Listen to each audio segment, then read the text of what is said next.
Is it bad to say I relate most to the aunt? I'm kidding. That's not true. Besides the fact that she sold clothes to get more rice, I would also do that.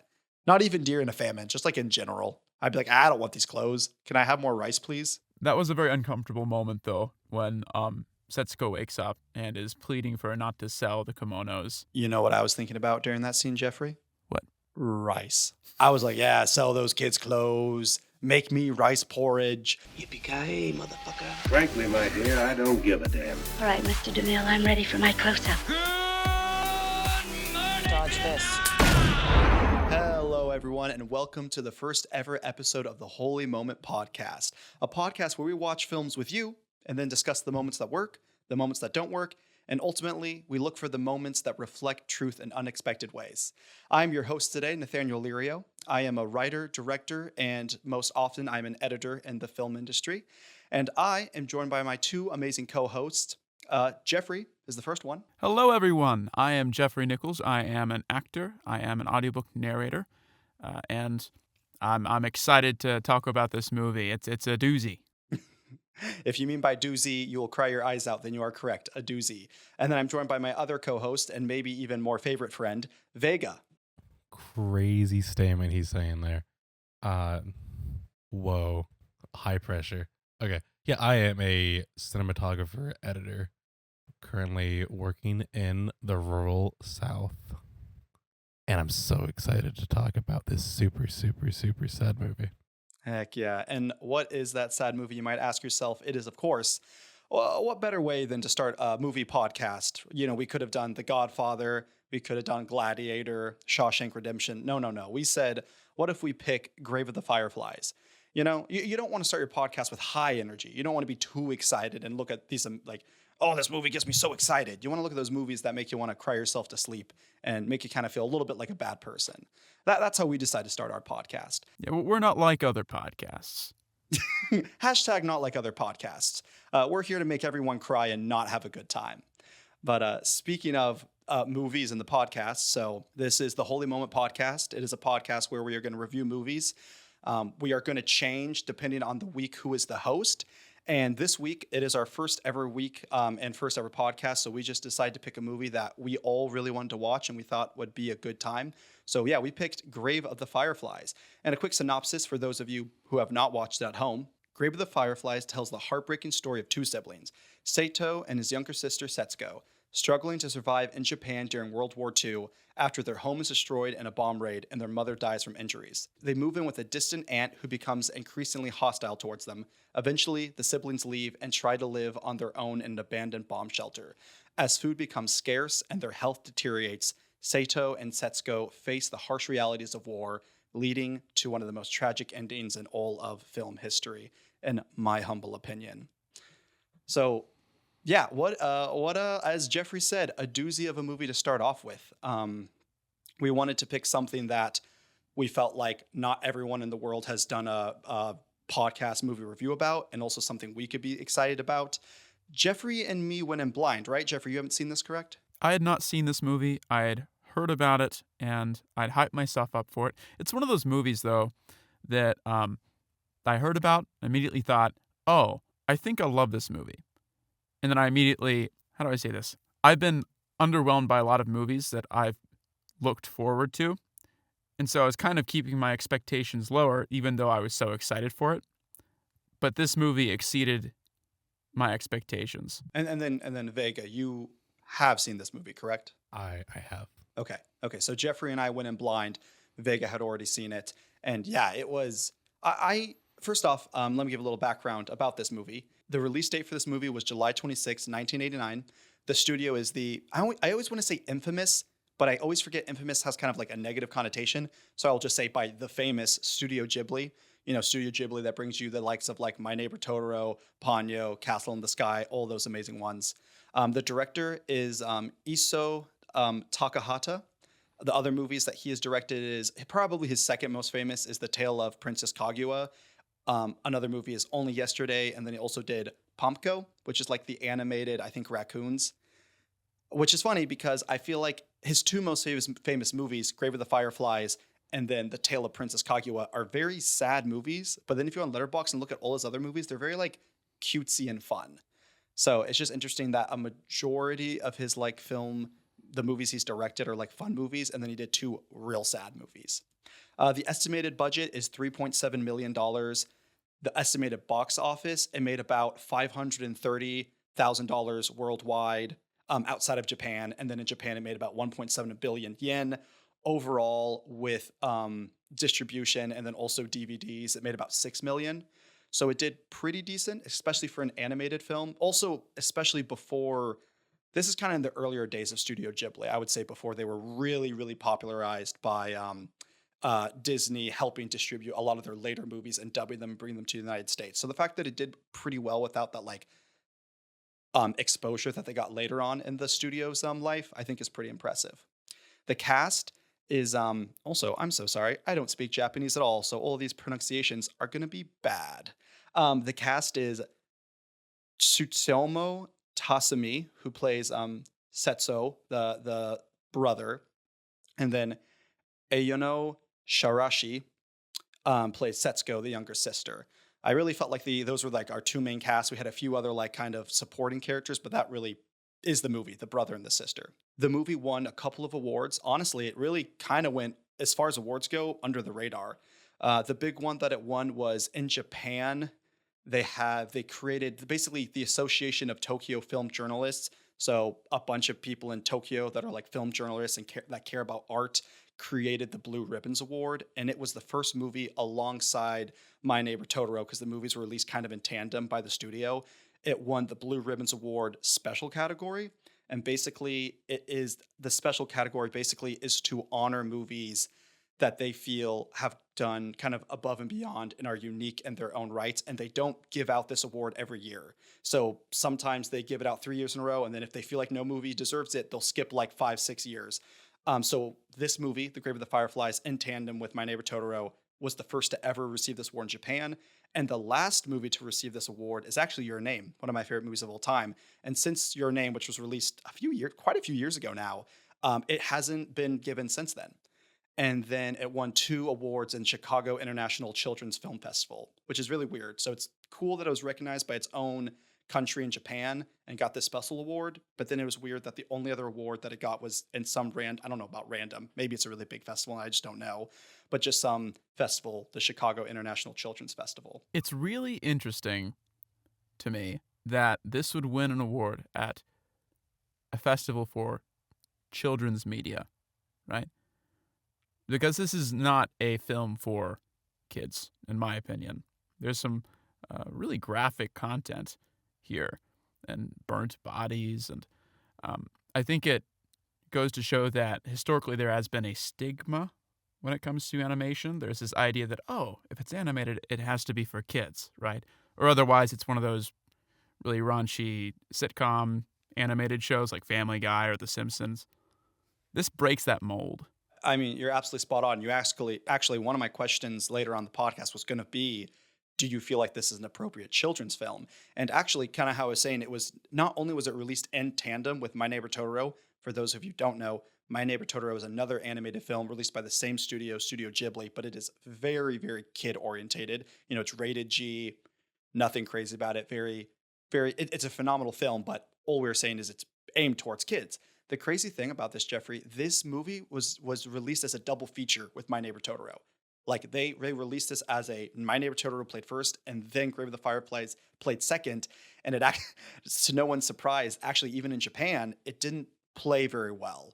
And My Neighbor Totoro obviously kind of became some of the more famous in Western culture here in the United States in the Western Hemisphere. And something I love about Japanese culture and media in general is the fact that they don't play down to children very often, specifically Studio Ghibli. Even the movies that are geared towards children do not feel like Western animated shows and movies that like really play down to children and act that children are dumber.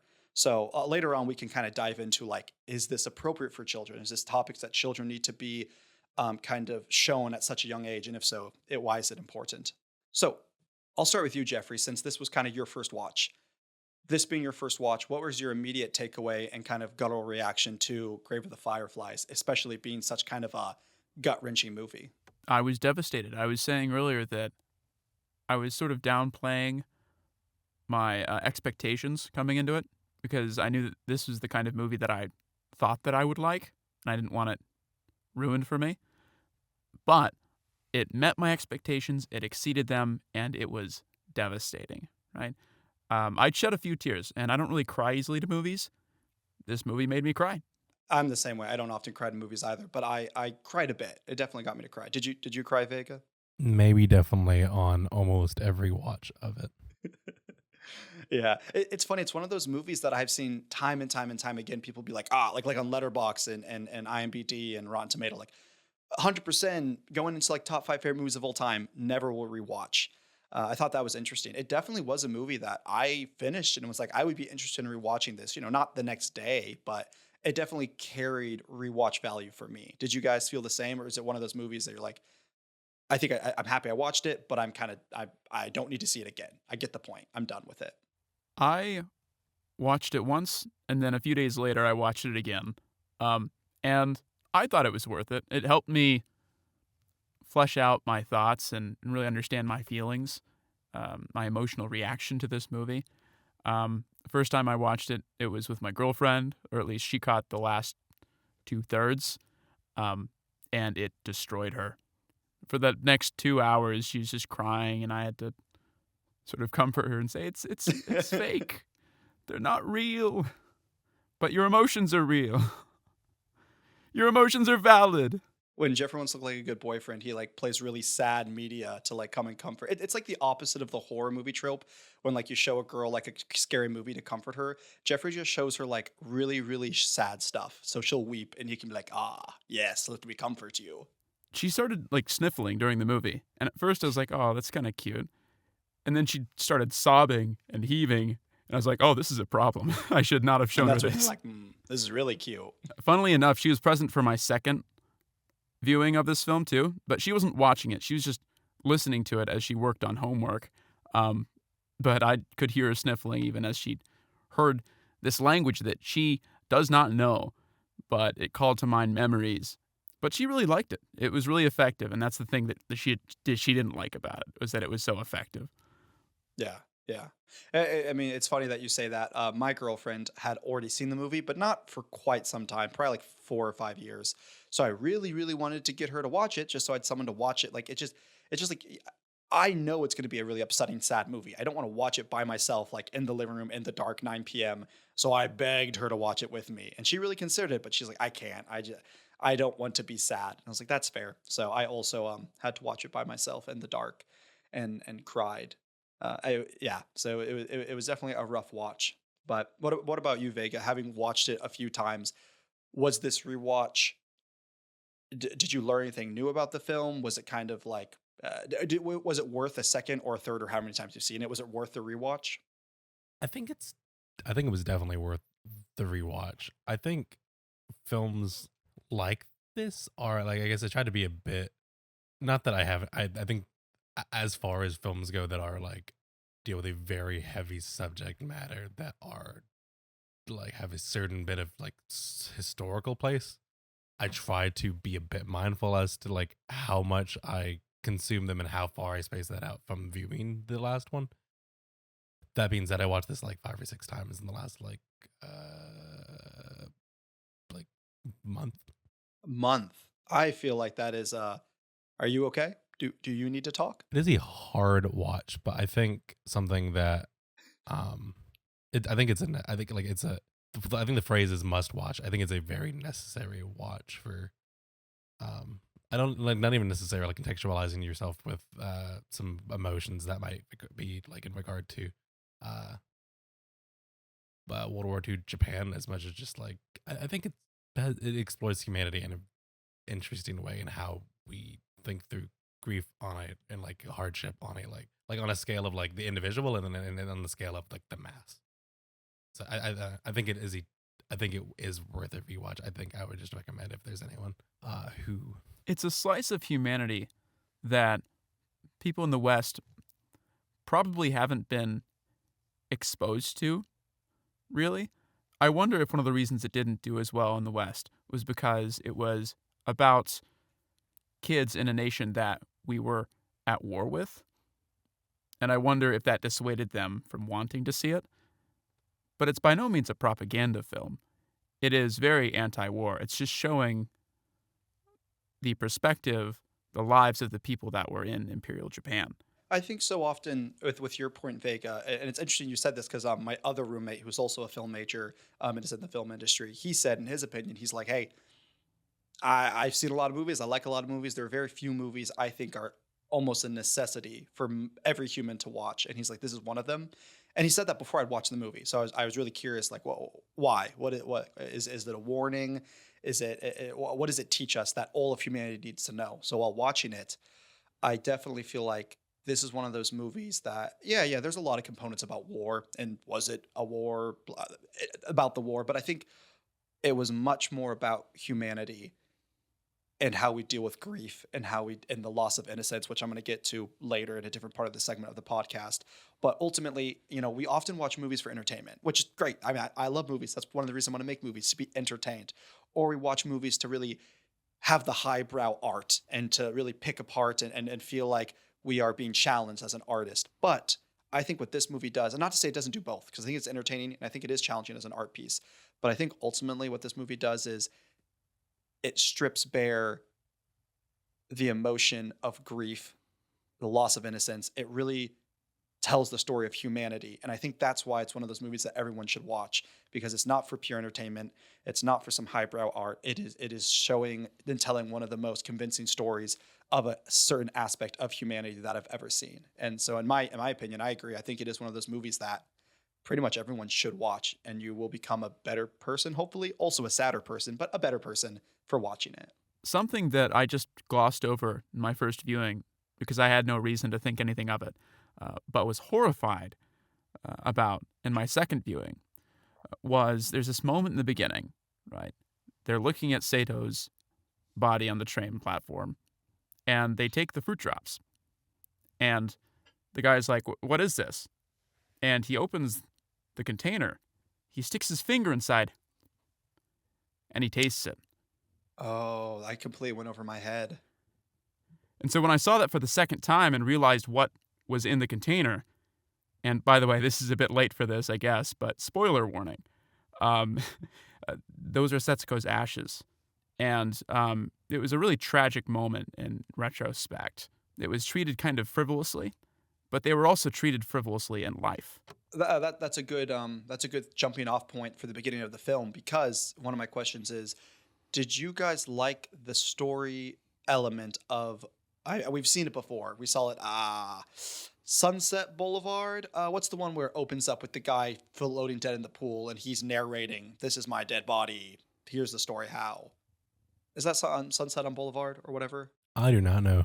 I have not seen that movie. Oh, you two are film majors. Be ashamed. I am going to say it's Sunset on Boulevard, and everyone in the comments can type angrily how I am incorrect. But the point is, we have seen movies before where it opens up with our main characters dead, and we know they're dead. And so when we get to the end, it's no surprise that they are dead. Was that a compelling way for you guys with this movie? Because for those who have not seen it, it opens up with Setsuko on kind of a train platform, malnourished, clearly dying. And I guess like a janitor comes up and is like another, like, and there's multiple people all around this platform dying of malnutrition. So it's just obvious how much, I don't want to say they didn't care, but like what the state of Japan at that time, they're in such a devastation after World War II and what happened in their country that there isn't really time or space to be mourning these people, and they just have to keep moving.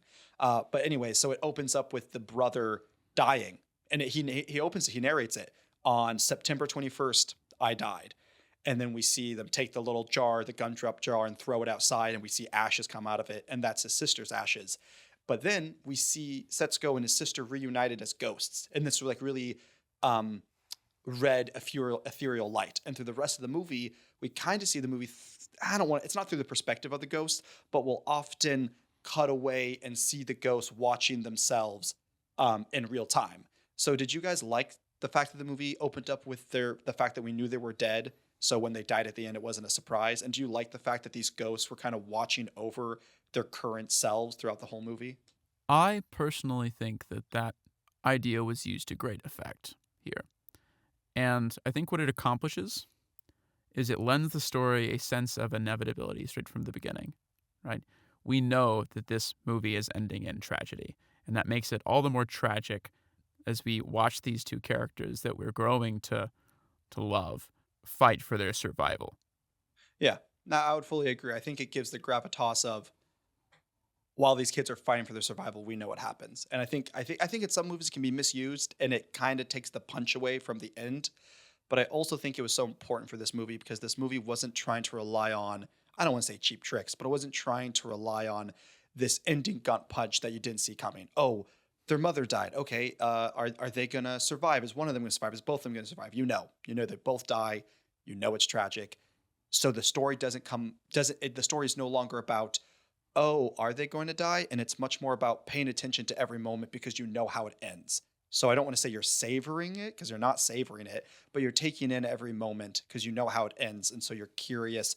And I feel like you're a little more attentive to these characters' life story. I will say, this is one of the reasons my girlfriend was so destroyed by this movie in the first watching of it, because she missed the first 10 to 15 minutes of the movie. Right? She was engaged in other chores, and so she did not know that like they were dead from the get-go. It definitely would be a shock. And I actually had that spoiled. I didn't know the brother died, but I knew the sister died. And I thought it was because, I knew it was Japan. I knew it was like World War II. I thought it was because of radiation poisoning, which I feel like would have been, I don't want to say less sad because that's still horrifically sad, but the fact she died of something that was avoidable. You get radiation poisoning, there's not much you can do. But the fact that she died because the adults in the town didn't care enough and not the proper steps were taken, like it was avoidable, which makes it way worse. The fact that she didn't have to die, neither of them had to die, made it a lot worse. Yeah, I also had the impression going into it that they would die of radiation poisoning or something having to do with the bombs dropping. But the bombs weren't even mentioned once. You guys at home listening, you guys having a good time for the first episode? Lighthearted stuff, children dying, radiation poisoning, war, man. Hey guys, let's lighten up the mood. Someone tell a joke. What happens when you have two kids without parents? What? They die. This is brutal. Speaking of brutality and how upsetting this was, Vega, what was the moment that really broke you in this story? Because I think there's so many, whether it's a piece of dialogue, an action, how another human treats another human, just the overall story of it all, and it'll come crashing down. But what was the specific scene and or moment that like really just left you on the ground in a puddle of your own tears and vomit? That was a really visceral way to phrase it. It was a really visceral movie. I don't know if I have a great answer for this. I think this might be like sidebarring a little bit. I think it's something that like the film did do. I think maybe phrasing it as the film did do it well is poor wording or word choice, but like something that the film does just abject is create some just deep sense of uneasiness. At least it did for me.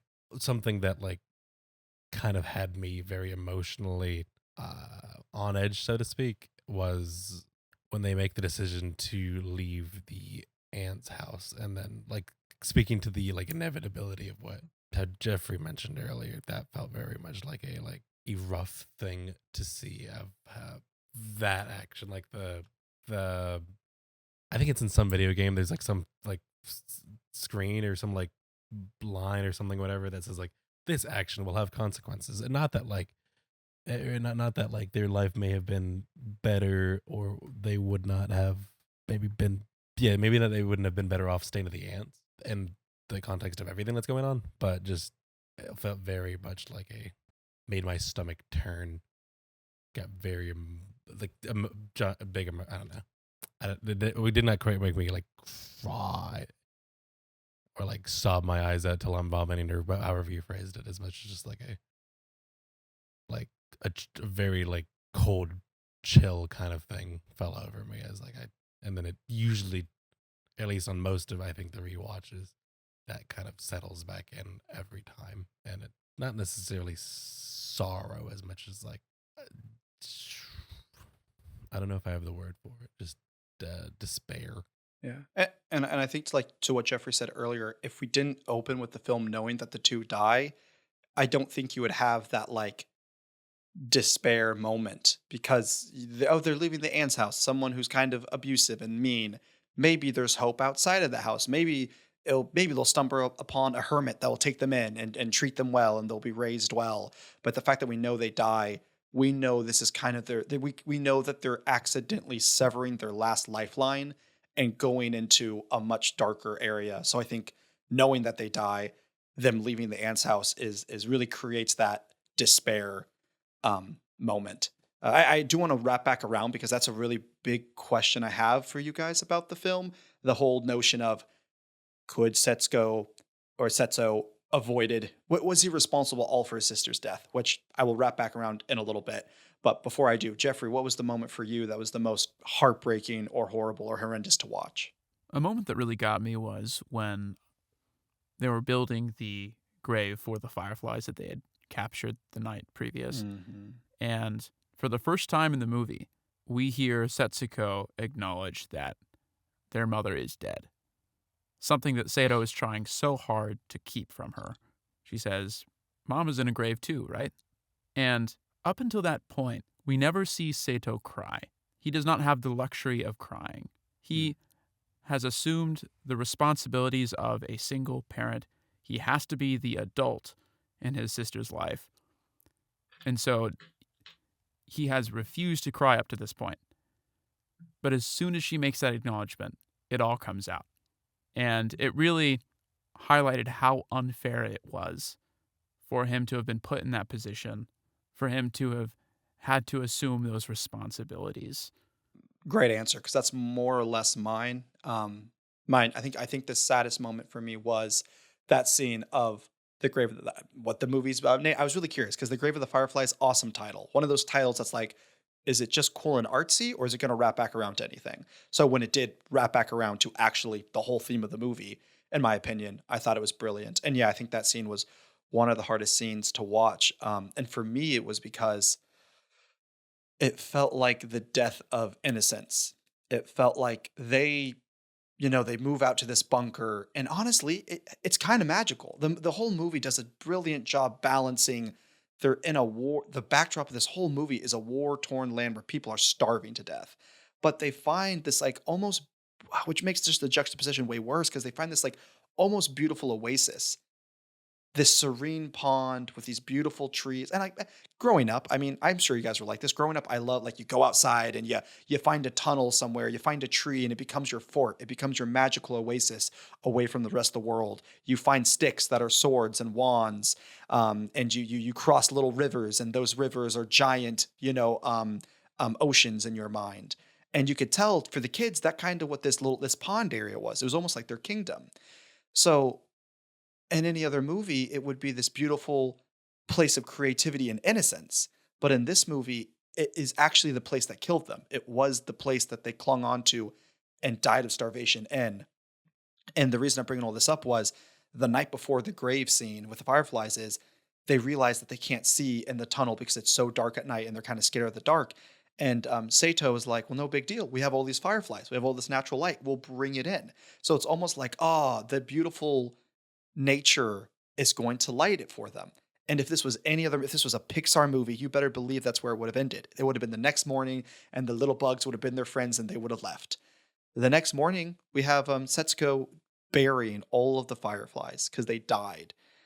The thing that was supposed to be beautiful, the thing that was supposed to light their way, the thing that was supposed to be innocent, they killed because they had to. They had to kill them to survive.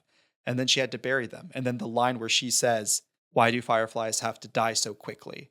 As she's burying it, really, really hit and was probably the saddest thing in the whole movie because it felt like I don't know if you know this, but movie 101 subtext, it's not what they're saying actually. It's underneath that. And she wasn't saying, she kind of was because she's a child, but ultimately, to me, it felt less of, oh no, why did this bug have to die so quickly? And oh no, why are we being forced to grow up when we are like 4 and 7? Why are we forced to bear the burdens of the entire world and when we did nothing wrong? Why are we forced to take this creative, beautiful thing that should be this amazing pond that we can stay at and kill it so we can survive? To me, it was them killing their innocence for the necessity of living. So that was the saddest moment in the whole movie for me.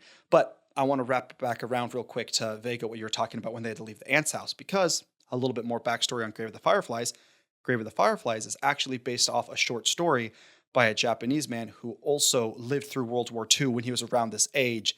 And he feels responsible for the death of his child sister. The child's sister was much, much younger. She was, I think she died at like 14 months old. So she died very young. But basically, because of the war, I believe their mother was killed and their father abandoned them. And he was like 7 and he was in charge to raise his child's sister. And due to the fact that he was 7, had no idea how to take care of this child, she died due to kind of physical abuse and malnutrition. And this Japanese man grew up and lived with the guilt and grief and the absolute horror that he felt that he killed his sister. And then he wrote the short story, Grave of the Fireflies, which was then adapted into this movie. But the point of the story is the original kind of story, Grave of the Fireflies, was a little bit about a man repenting for the fact that he felt he was responsible for killing his sister. And I believe that kind of is definitely felt, it's carried over to this animated movie. So my question for you guys, do you feel in any way that Sato is responsible for the death of his sister? And I guess I'll ask you first, Vega. I think to some degree, yes. Like, I don't know if I would 100% put all of the blame ever on him, but maybe he does deserve it all. But yeah, I think like relating it to how you were saying with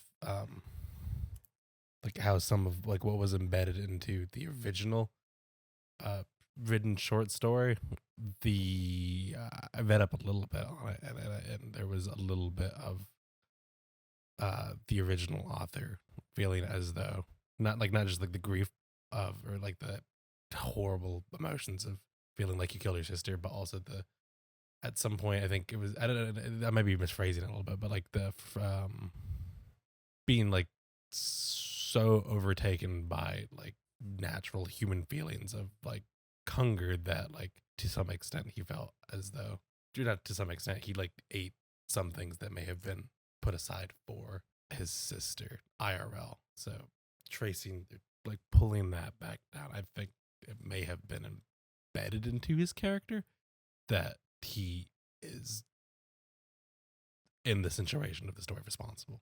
Like I don't like it like for her death. Like in a broader sense, it's just like hard to it might feel a little bit hard or harsh to say that in the context of like everyone was struggling, everyone was doing poorly, everything was extremely terrible. So like it's not as just apologies for I guess visceral imagery, but it's not as like the same kind of like am I responsible for like someone's death as like pulling a gun on him kind of thing. I don't know. It was just I guess it's less. It was less of a I put my sister in. Well, maybe I think he abject did put his sister in harm's way in the situation in the choices that he made. But like I guess it felt it was just more of a matter of survival, which she did not. Yeah, it was a means of survival, and neither of them did. What about you, Jeffrey? Do you feel he was fully responsible, partially responsible, not responsible at all? I think that he holds some level of responsibility given that he made decisions that ultimately ended in both of their deaths. But I think the lion's share of the blame goes to the adults in his life, right? He was given the responsibilities of an adult. He was made to be the adult in Setsuko's life when he himself was a kid and not equipped to make the decisions that needed to be made on her behalf. It was such an unfair position that he was put in. And so, yes, he made decisions that led to her death. But I would blame first the farmer, the doctor, his aunt, because they didn't treat them with compassion, right? Because the aunt, Setsuko's crying, as kids do, right? She's lost her mother. She is malnourished. Of course she's going to cry. Their aunt is a mother. She has raised children before. She knows what to do in these situations, what does she do? She makes Sato handle it. She forces him to lose out on precious sleep to quiet down his sister, right? That is a responsibility she should not have given to him. And when he makes the decision to leave, and this angers me so much, she does not protest. I mean, she looks a little concerned, right? But beyond that, she doesn't say, no, that's a terrible idea. Please stay here. She just lets them go. And so ultimately, is he somewhat responsible? Yes. Is he blameworthy? No. He could not have known what the right decisions were, but he was put in a position to make those decisions. That is more or less my big takeaway of this whole film. Is kind of what you just said, Jeffrey, and I'll dive a little bit more into it. But yeah, I think absolutely that for me personally, how you said it, Sato can hold some responsibility, but is he to blame? No. And I think that is the best way to put it. I think when about a third, 2/3 of the way through the movie, maybe half, I was very frustrated at Sato's character. I was like, okay, I get his aunt was a little bit of a jerk, but ultimately she's kind of right. He's old enough. He can carry his weight around here. He can help out. They're in a time of war. There's a famine going on. There's not enough rations to go around. He's not going to go to school. Okay, he should help out. He's not helping out. Oh, all of a sudden he decides to leave with his kid sister. Okay, all of a sudden they're playing and just having a good time. And it's not until the very end when she's on the brink of death's door that he decides to go take money out to get her food. And so it was honestly nearing the end of the movie. And to be frank with you, it might even been after the movie had ended that I was frustrated with his character. And I was like, what is he doing? What's going on? This isn't logical. And I think so often in movies, we can make the argument that wasn't logical. That was poorly written. Why would this character do that? But as I thought about it more, I really came to the realization that this is a child. I think we forget that Sato it wasn't like a 14-year-old taking care of his little sister. He was like, what, 10? He was very, very young still. And when I had that realization of like, oh, I'm putting the expectations of an adult or at the bare minimum a teenager on a 10-year-old, it really starts to realize like, oh, like Jeffrey said, he was put in a position that was completely unfair for someone to be like, well, you're the man of the household now. He not only shouldn't he not have to have been the man of the household, he couldn't. A 10-year-old cannot be the man of a household. He cannot take care of this child, and he cannot do it rationally and logically, especially without the support, love, and wisdom of adults around him, a support system. So ultimately, it is absolutely the adults in his life that failed him, and the adults in his life were failed in other ways during the war. But it definitely made me like the movie more. And if I had ended it and just felt like, oh, that was badly written. Why was he an idiot? Oh, we need conflict. Make him leave the aunt's house so they starve to death. Like, obviously, they didn't do that for just like conflict's sake. They did it because it is a story of a child in war, a child in hard times who doesn't know how to be an adult. And gosh, not to make it like about today's age, but I think it's so common that we see these children that just aren't taken care of in homes, whether they are orphans themselves or whether they're with parents that are neglectful, and they have to burden the responsibilities of being an adult.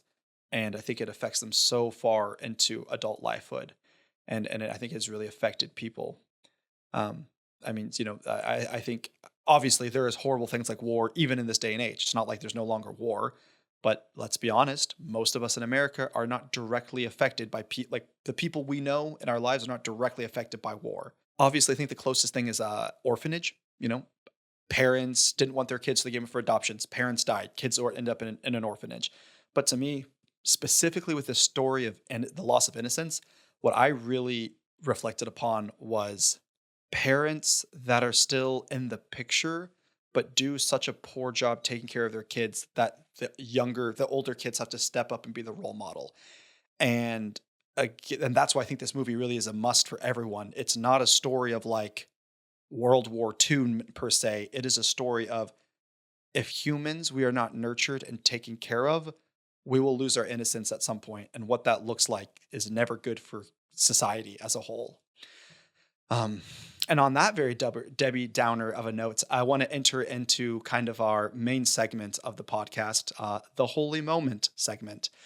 Before we go into it, I want to give a little background on why we're doing this podcast, why it's called the Holy Moment, why the segment's called the Holy Moment.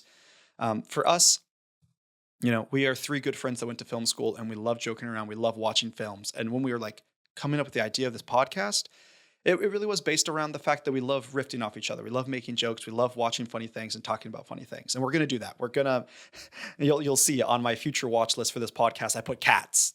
So we're going to have a good time on this podcast. But ultimately, the more we thought about it and the more we like deliberated on it, we came to the fact that we're filmmakers first and foremost. We don't want to talk about movies just to talk about them. We want to grow and get something out of it. And so for us, we are searching for the holy moment in every movie. Guys, we're going to watch some bad movies, but we're going to look for the best in them. And we're going to watch some amazing movies like this. And we're going to still look for the best in it because we want to grow as filmmakers. We want to grow as writers, directors, actors, and cinematographers. We want to become better.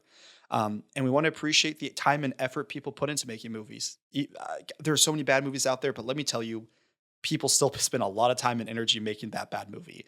So me being someone that has made bad movies before, I want to try my best to respect the energy that's put into a movie and to get a little bit of something out of it. I think it's so easy to go in with a mocking sense and tear something apart, but you don't grow from that. So again, there's times to joke around and some things are terribly, honestly horrible.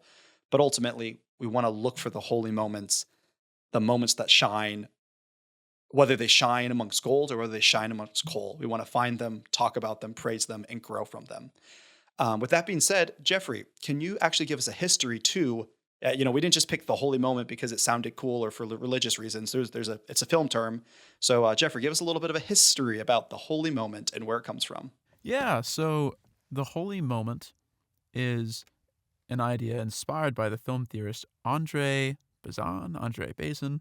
I'll be honest with you, I'm not entirely sure how it's pronounced, but he believed that reality was something inherently holy, right? He was a Catholic thinker. He believed that everything was being made by a good God.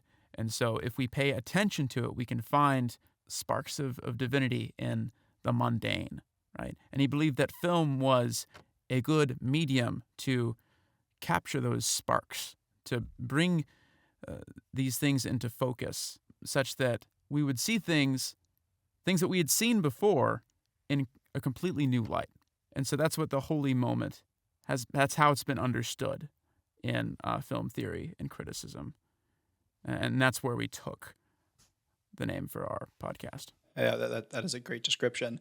So yeah, ultimately for us, and you can go do your own research if you want, because Andre Bazin did have a specific idea of what the holy moment was.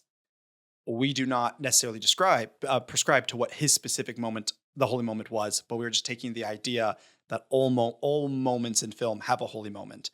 And so this segment of the podcast really is for us to dig into the meat and potatoes of the movie.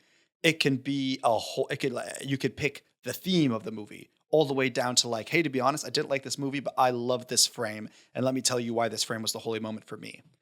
And so it's really where we can challenge ourselves as filmmakers rather than kind of rant and ramble. We want to look at every movie with a critical eye and say, what moved us? And, that's what we're going to do. So I'll kick us off. Honestly, my bit has been said a lot by Jeffrey, and I already kind of said it a lot throughout the intro and whatnot. So I won't spend too long. But the holy moment to me was the line of, why do fireflies have to die so soon? And I really do think the holy moment for this. So sometimes when I watch a movie, because I've been, using this lens of watching movies to critique them for a little while. And so sometimes I know right away. Sometimes I know halfway through. Sometimes I know in the first 10 minutes what the holy moment is going to be. Sometimes I don't know for a week. Sometimes I have to watch it 3 times. This movie, I only watched once, but I do think it took a little while for it to be dawned on me. And that's because, like I was just saying a little bit ago, I had to realize that Sato was a child. And the moment I stopped treating him like an adult, the moment the holy moment was revealed to me, and it was the moment of the loss of innocence. The moment that because of the war, because people's hearts were hardened by fear and grief and sorrow, it took something innocent, a childhood, a whole child's life, and they had to bury it. They had to kill their innocence for the hopes that they could keep going on. And we see what happens when they had to kill their innocence. They themselves died. And I do think that actually there is some truth to that in this world. I'm not saying it's a one for one, but I do think there is something to be said when we as humans have to give up our innocence when we're not ready and not of our own volition.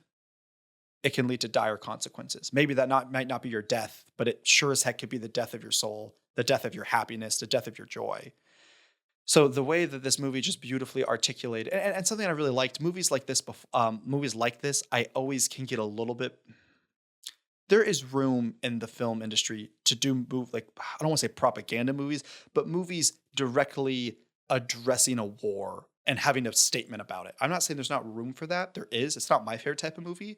So when this movie started, I was really afraid that's what we were going to get. I was really afraid we were going to get a very heavy-handed, World War II was bad. We're bad for dropping the bombs. This bad. Don't do it.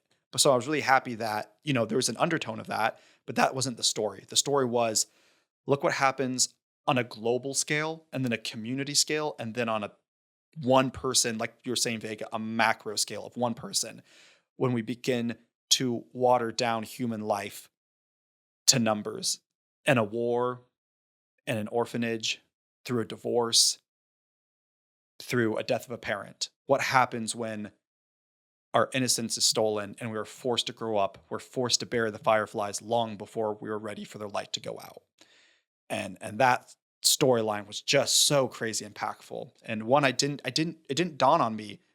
The line, why do Fireflies have to die so soon, hit me hard, but I didn't know why. I didn't know what it was really carrying until I thought about it from that perspective. So ultimately, for me, the holy moment is the way this movie transcends entertainment. It transcends, saying it transcends art sounds like the most avant-garde, douchey thing in the entire world. So I'm not going to say it. But it transcends a simple, fun watch. And it truly delivers unbiased opinion. And in my opinion, a truthful reflection of what it looks like when our innocence is lost. And to me, I think that's phenomenal. It's horribly sad, but great when you can do it without this edge of comedy or entertainment, and rather just laying it barren. Here's what happens. Do what you want with it. So that's the holy moment for me. To the point about this being a story that points to greater realities, right? That this is something they experienced, but it's also not unique to them. There's a good moment in the beginning that demonstrates that, right? On the train platform, where other boys Sato's age are also lying against pillars and dying. Sato and Setsuko, their story is tragic, their story is not unique. Yeah, that's a good point. It's not unique in the sense, and we can look at this day and age. Like I said, there's people's parents gave them up for adoption. There's people's parents who died, and then there are people who have parents, and by my old goodness, they shouldn't have those parents. Like, it sucks. It happens every day in America, and it happens every day in the world.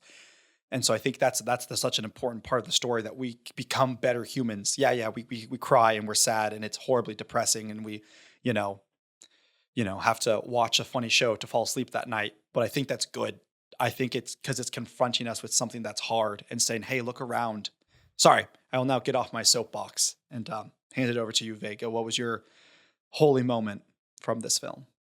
I think a moment, well, I have watched this several times in the last month and change, but I think a moment that sits with me, and I have been chewing and gnawing on it for the last bit of time was I think it's just a piece of symbolism in the candy drop thing.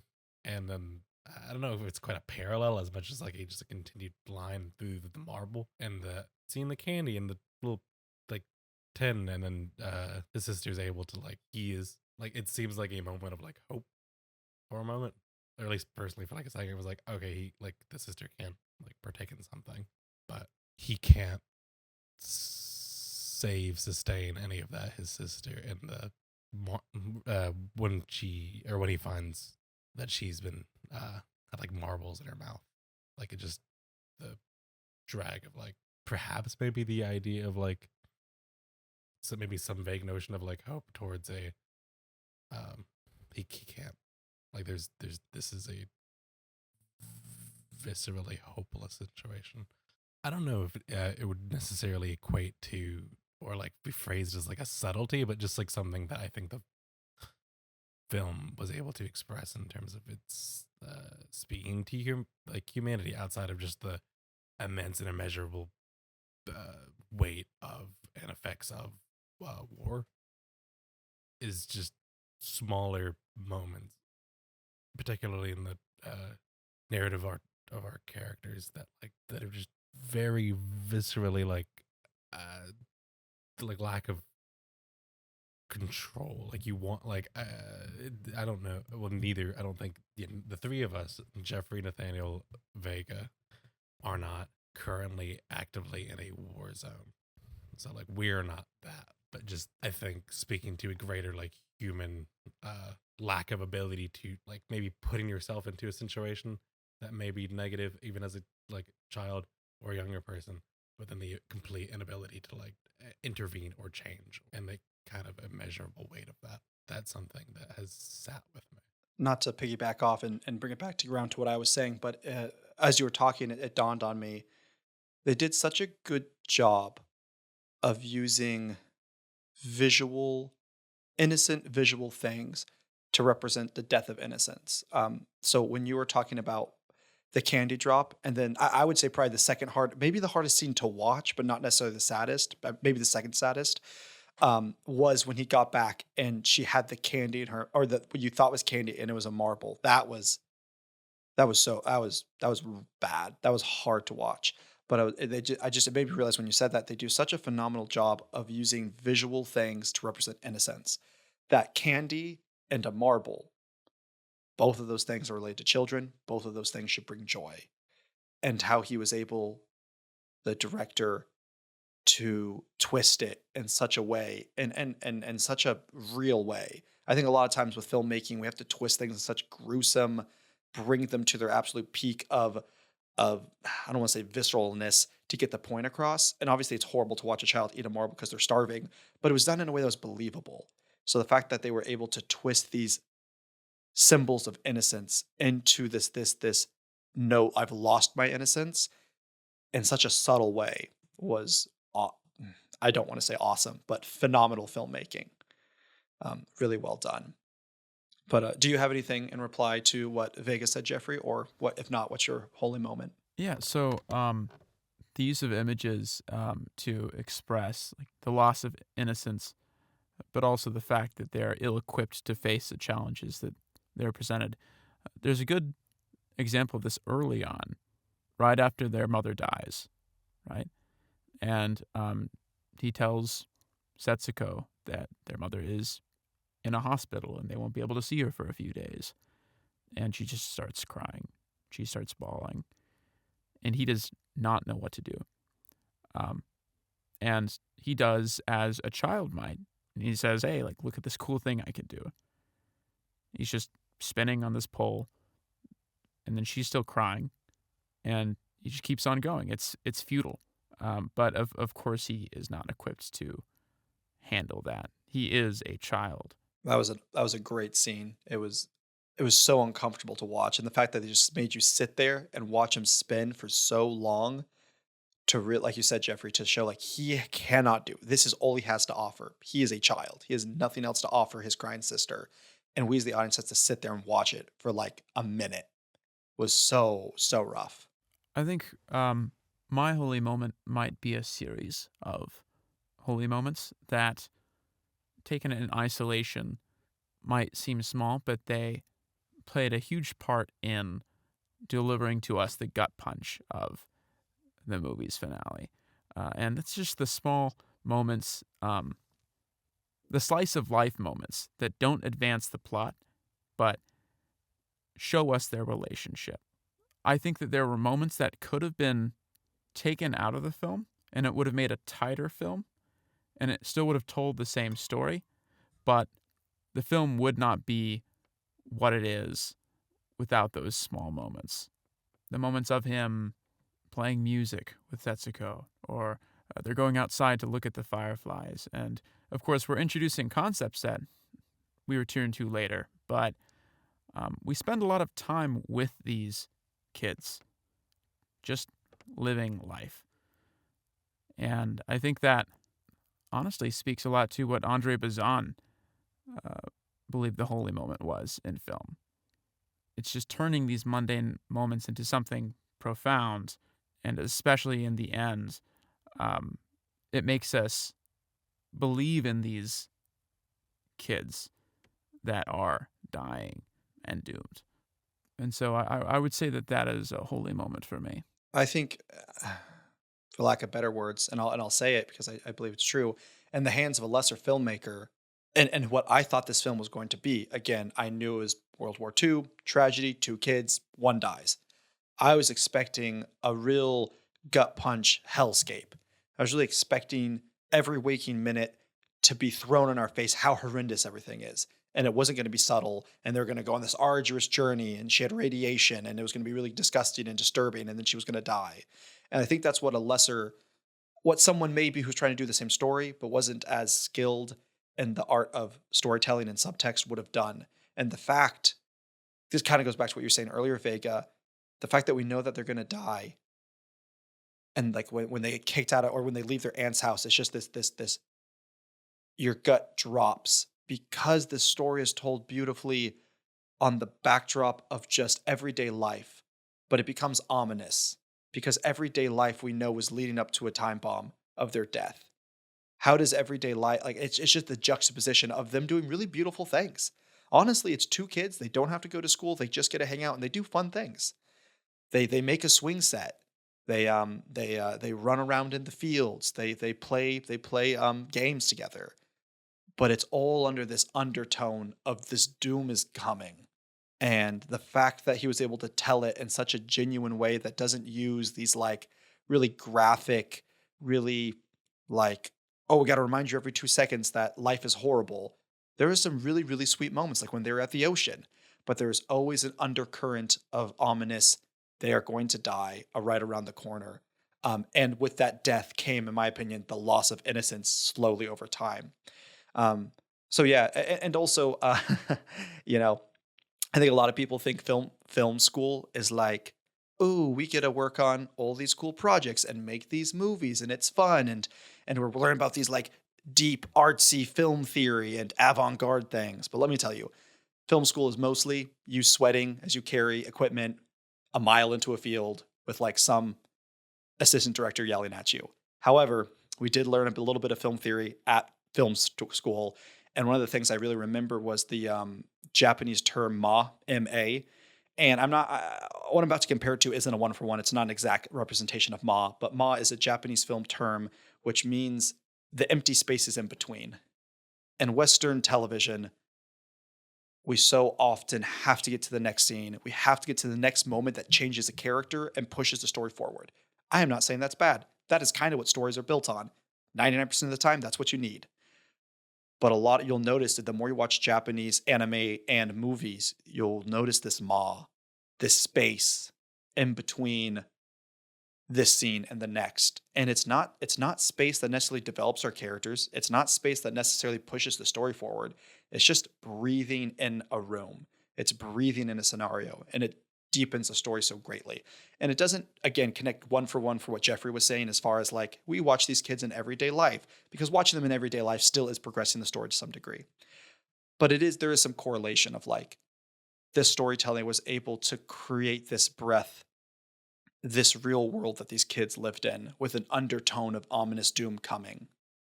And I think that's really impressive. He was able to like, let there be breath for the kids to live their life and not force us to like, they got evicted from their aunt's house and now there's no food and horrible, horrible, horrible, conflict, resolution, go, go, go.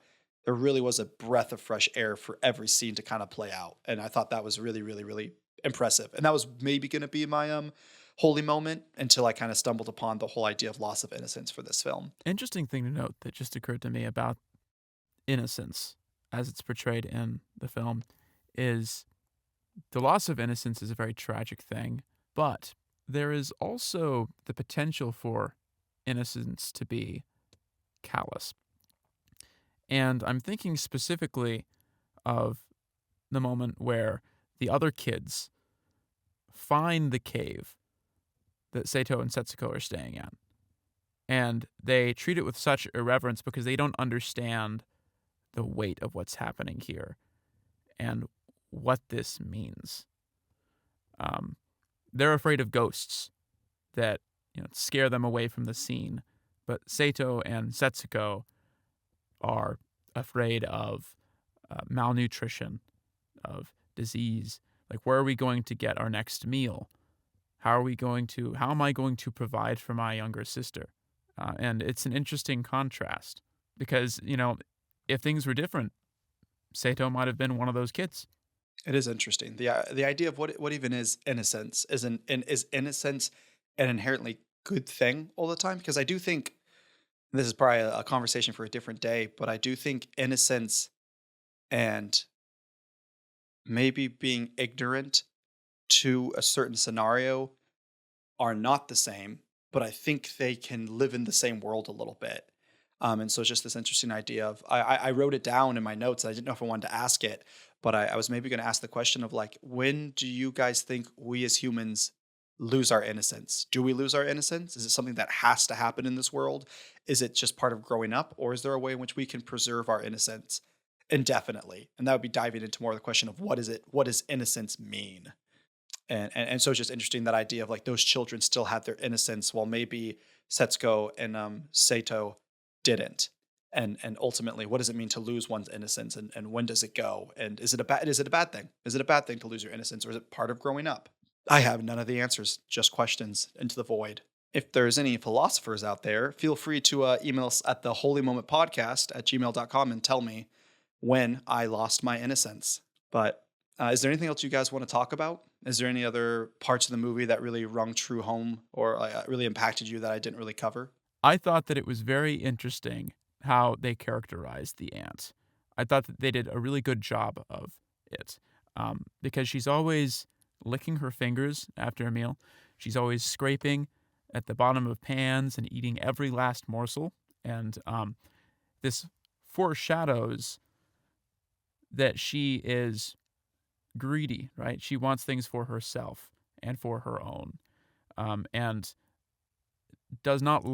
resents the fact that she has to share the space with these kids and share her food with these kids. Yeah, I try and take notes in preparation for this, and it wasn't because I wasn't impacted by the story and had nothing to write down. I think it was the opposite. I was so engrossed in the movie that I didn't really take notes for this movie. I only took 2 notes.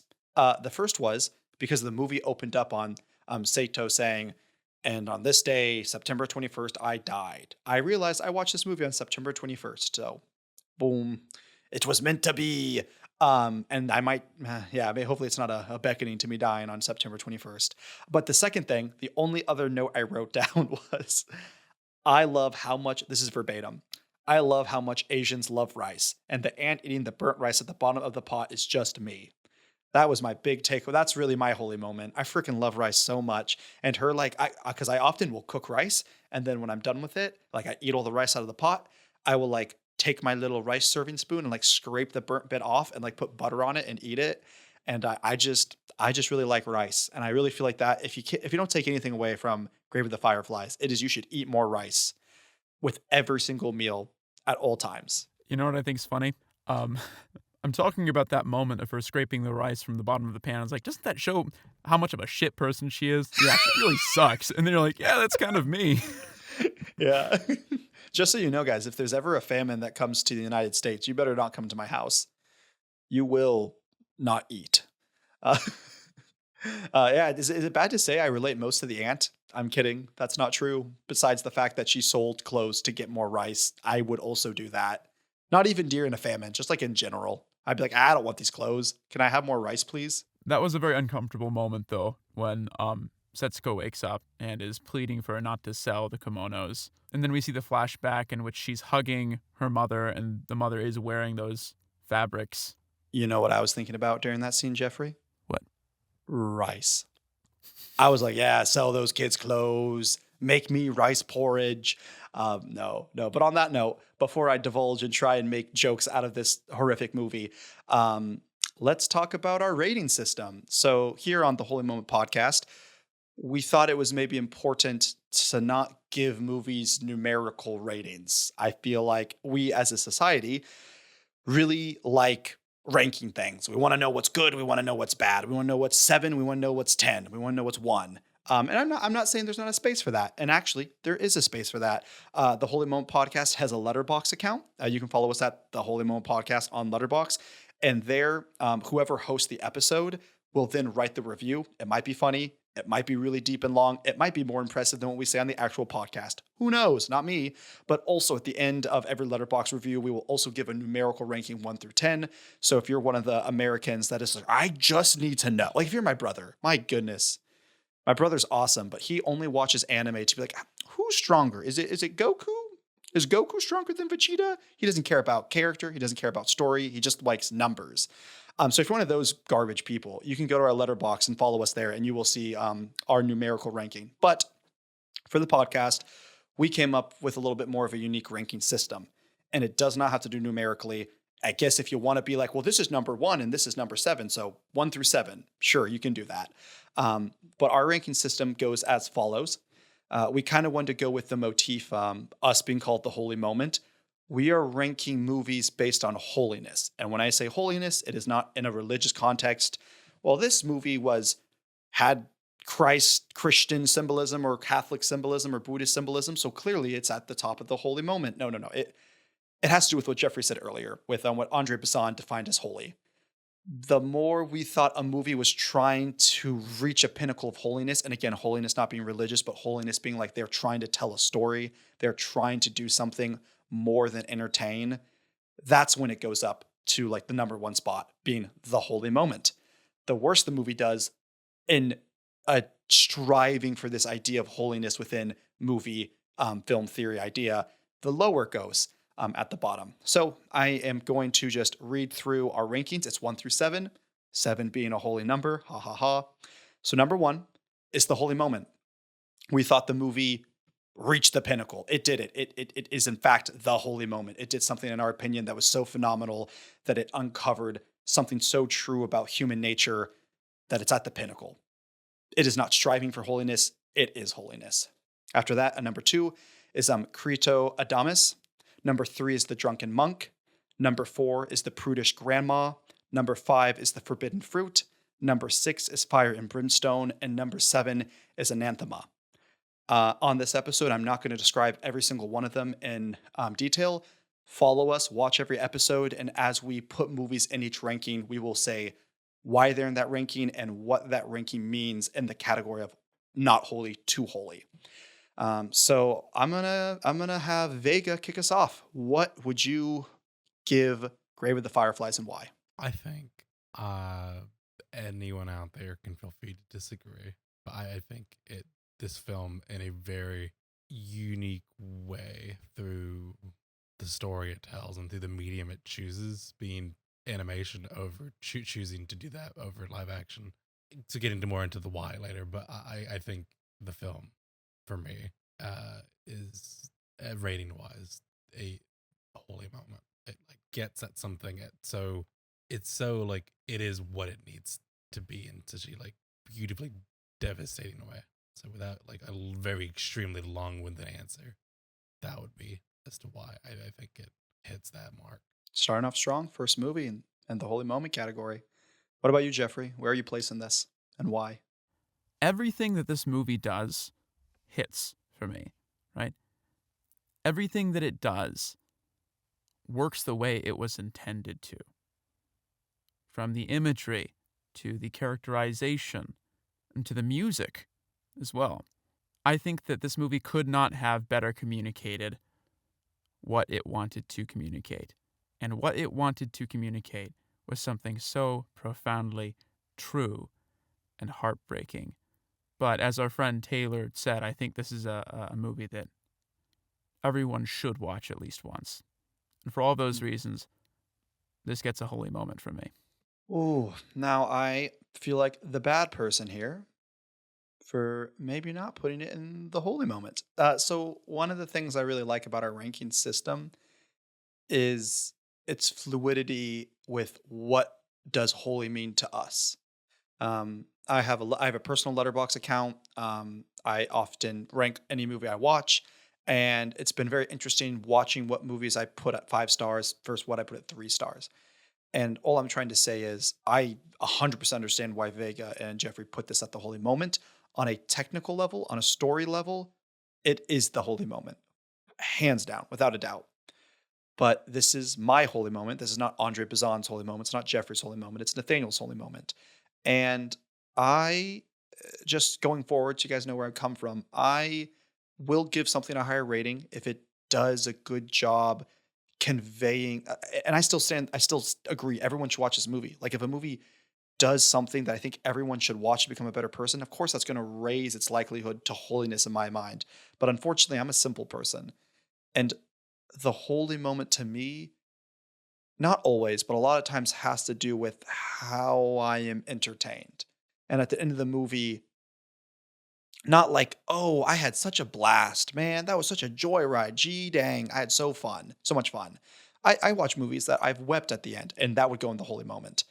So I'm not saying it's all about having fun for me as a viewer, but there is something to be said when I get done with a movie. There's just that, what is my immediate guttural reaction? That's how I rank things. Like, sometimes I'll stew on it and it will go up or down, but it is usually like, I just know, like, did I love that? Did that make me have so much fun that I forgot about everything in my life? Did that bring me to tears because it moved me, because it's so specific to my life and my story? I'm a very personal person. So the holy moment is very much what relates back to me and what I enjoy, not on a technical level. This was great. Long-winded answer, just some background. I'm giving this Creto Adamus because for me, it did not quite hit that pinnacle of the holy moment that just stuck with me. Was it gut-wrenching and was it phenomenal? And did I love thinking about it for the next week and a half and mulling over it? Yes. But as soon as I was done with it, there wasn't enough. And so, to give us a little background on Creto Adamos, it is the Latin name of the painting, The Creation of Adam. Look up the picture if you don't know what we're talking about. You probably do. It's been done in every Pulp Fiction. It's been done so much in pop culture. Gosh, I was trying to say Pulp Fiction. It's been done so much in pop culture, but it's the picture of God reaching down his finger and Adam reaching out, but there's this space. Holiness happens when we touch God. This space is almost holiness.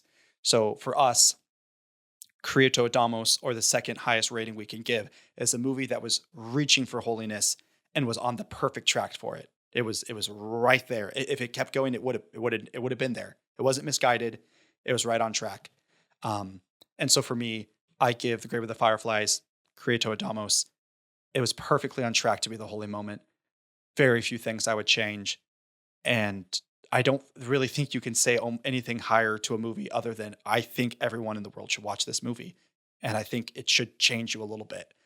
And gosh dang it, there are so many movies that come out nowadays that don't even remotely begin or even try to change you. And the fact that this movie does it, and I think would do it for almost anyone that watched it, is incredible. But on just a personal enjoyment level, I cannot give it the holy moment, unfortunately. So hate me if you will, but that is my final ranking of it. So a little bit about the structure of our podcast. We are a weekly podcast. We release every Monday, and we want to be a podcast that creates a community around movie watching. Like we said, we're the holy moment. We want to engage. Movies are created to do with people. There's a reason movie theaters are better at a movie theater. There's a reason movies are better when you're a room full of people that you love.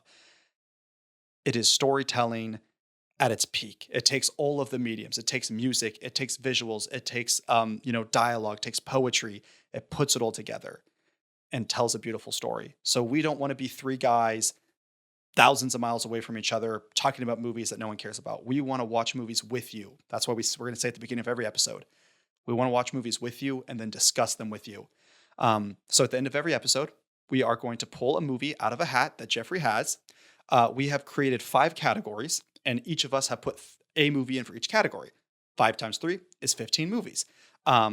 Obviously not counting this episode because this was our first episode, so we didn't want to pull a movie out of the hat without anyone seeing it.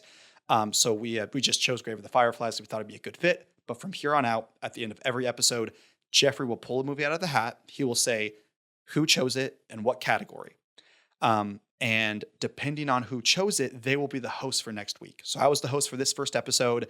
If my name gets drawn again, I'll be the host next week. If Jeffrey's is drawn, he'll be the host. If Vegas drawn, he'll be the host. And we'll keep cycling on and on and on. The podcast will be broken up into seasons. Once we get through all 15 movies, we will come up with 5 new categories, move on to season 2. With that being said, Jeffrey, I do believe you get to do us the honors of drawing a movie out of the hat. The next movie is Gladiator. Hey, that's my pick. That is my... Oh, you know what I should have done? I should have told you guys what the categories were. Well, we're going to do it right now. So 5 categories. 3 movies per category. 15 movies. The 5 categories are dope movie. So this is my category I picked. Dope movie poster. It is subjective.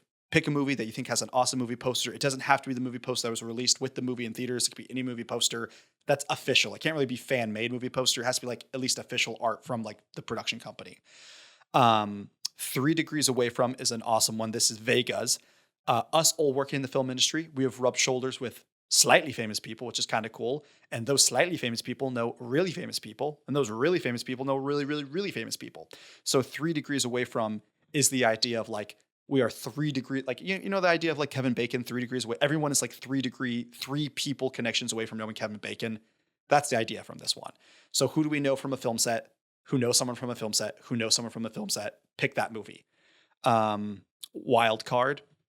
Pick a movie, any movie you want. And fun fact, Gladiator was my wild card. I wanted to pick a movie I hadn't seen, but I know I would like. So I went with Gladiator. Black and white is Jeffrey's category. Has to be a black and white movie. Doesn't have to be an old movie. Just has to be in black and white. And last but not least, this last one we kind of all came up with was Made by a Criminal. So someone kind of above the line, director, writer, actor, producer, has to be in some level charged as criminal activity, either before, during, or after the movie. So those are the 5 categories. And again, mine was chosen for wild card Gladiator. So if you liked me hosting, you get it 2 weeks in a row. So yeah, join us here next week. This episode will be dropping. This episode will be dropping on someone's birthday, Vega. No way. Do you know whose birthday will be dropping on? I'm not so sure. Maybe one of our co-hosts named Jeffrey. Maybe that's true. Hear me out. What if we sing happy birthday to him? Don't worry, there's auto-tune. We'll auto-tune it and we'll sound really good. On the count of 3. All right. 1, 2, 3. Happy birthday to you. Happy birthday to you. Happy birthday, dear Jeffrey. Happy birthday to you. Yay! But in all seriousness, yes, this first episode will release on October 7th. So we are, in fact, doxing Jeffrey's birthday. All you need to do is wait around for the next few episodes, and soon you'll have his social security number and his date of birth. You already have that one. So, hey, you're 1 for 2. And before we go, folks, Jeffrey, why don't you let the good people at home know where they can find us? You can find us anywhere where you can listen to podcasts. So that's Apple Music, Spotify, YouTube, Facebook. We also release additional content on Instagram and TikTok and Twitter. So if you want to engage with us, and we are asking you to because we love you and your beautiful thoughts, give us a hill you'll die on. That is something that you feel really strongly about concerning the movie that we've just discussed or the movie that we're going to discuss. Also, just tell us how we're doing. Tell us the things that you enjoyed, the things that you did, and things that we can improve. Your feedback is crucial. Mostly feedback on Jeffrey. Do not give me feedback. I will cry myself to sleep. I was going to say, I'll drop my P.O. box if you guys send me hate mail. If you guys promise to send me hate mail. That's a story for another day. On that note, thank you so much for joining us on the first ever episode of the Holy Moment podcast. Truly a pleasure. And again, we are looking forward to cultivating a community where we watch movies together and we look for the best in them. And we laugh sometimes at the bad ones and we cry at the amazing ones. So once again, I'm Nathaniel Leary, your host for this week, and you will catch us next week as well reviewing Gladiator. Stay safe out there. Have yourself a wonderful day, and make sure to find those holy moments in everyday life because they can be found outside of movies as well. Bye-bye.